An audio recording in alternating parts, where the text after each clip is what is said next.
এখানে আমি বাসি মটন আলু দিয়ে রান্না করলাম। মানে কালকের বাসি মটন তরকারি ছিল আমার, একটু ছিল, কিন্তু হবে না, ওই জন্য আমি একটু 3টে আলু দিয়ে আমি একটু বাড়িয়ে দিলাম তরকারিটা। আমি কিভাবে রান্না করলাম দেখতে থাকেন, আমি কিভাবে বাসি মটনটা রান্না করলাম আলু দিয়ে। ঠিক আছে তো? আসসালামু আলাইকুম। এখানে আমার কালকে বাসি মটন ছিল, এইটুকু ছিল। এইটুকু দিয়ে কিন্তু আমার হবে না তরকারিটা, তো আমি কিভাবে বাড়াবো তরকারিটা। আমি 3টে আলু দিব আর 2টো পেঁয়াজ দিয়ে এটা তরকারিটাকে বাড়িয়ে একটু বেশি করব। ঠিক আছে তো? আমি কিভাবে বেশি করি দেখতে থাকেন। মটনটাকে তুলে নিব বাটিতে। দেখো, মটনটাকে তুলে নিয়েছি বাটিতে। এবার আলুগুলো পেঁয়াজগুলো কেটে নিব। দেখো, আলু পেঁয়াজগুলো একসঙ্গে কেটে ধুয়ে পরিষ্কার করে নিয়েছি, কিন্তু আমি খোসা ছাড়িয়ে নিই। খোসা অবস্থায় কিন্তু আজকে রান্না করব। ওই কড়াইয়ে আমি তরকারি কড়াইয়ে আমি দিয়ে দেব।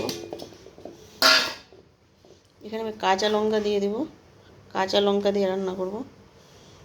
এখানে জিরে গুঁড়ো, লবণ, হলুদ, তেল দিয়ে দেব। এবার মেখে নিব। একটু ধনে গুঁড়ো দিয়ে দেব। এবার মেখে নেব।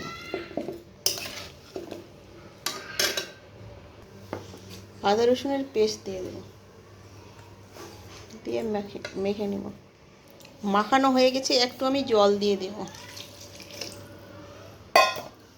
এবার গ্যাসে চাপিয়ে দেব।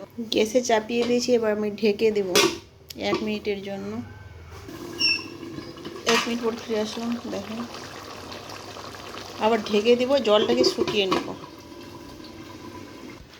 1 মিনিট পর আবার ফিরে আসলাম, দেখেন জলটা কমে গেছে, উপরে তেল চলে এসছে। দেখেন, এটা কিন্তু তেল। এবার গ্যাসটাকে কমিয়ে একটু ঢেকে দেব 1 মিনিটের জন্য।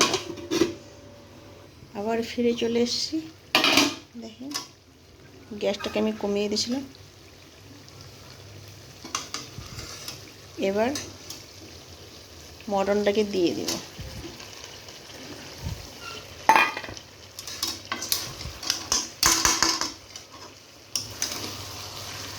দিয়ে একটু নেড়ে চেড়ে দেব।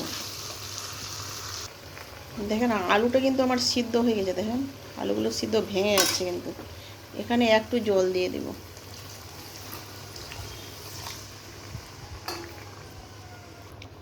জল দেওয়া হয়ে গেছে। এইভাবে রান্না করে দেখবেন।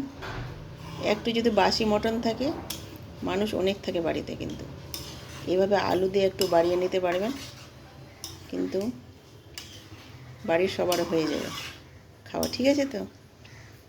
এবার আমি ঢেকে দিব 1 মিনিটের জন্য। আবার চলে আসলাম, এখন বলক উঠে গেছে আমার। এবার আমি গ্যাসটাকে কমিয়ে দেব।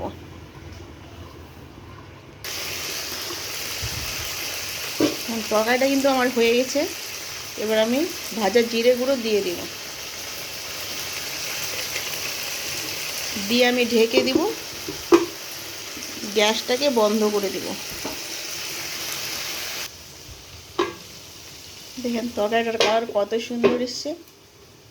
একটু আমি নেড়ে চেড়ে দিব, যেখানে ভাজা জিরে গুঁড়ো দিয়েছিলাম। তো দেখেন তো, কেউ বলতে পারবে না যে বাসি মটন দিয়ে আলু রান্না করা আছে, মনে করবে টাটকা মটন। ঠিক আছে তো? দেখেন তো কত সুন্দর লাগছে তরকারিটা। এইভাবে রান্না করে দেখবেন আমার মতো, যাদের বাসি মটন থাকে বা বাসি মাংস থাকে। চিকেনও রান্না করে যায় এইভাবে, আলু দিয়ে রান্না করলে পরে এভাবে রান্না করে দেখেন। এখানে ভিডিওটা শেষ করলাম। আল্লাহ হাফেজ।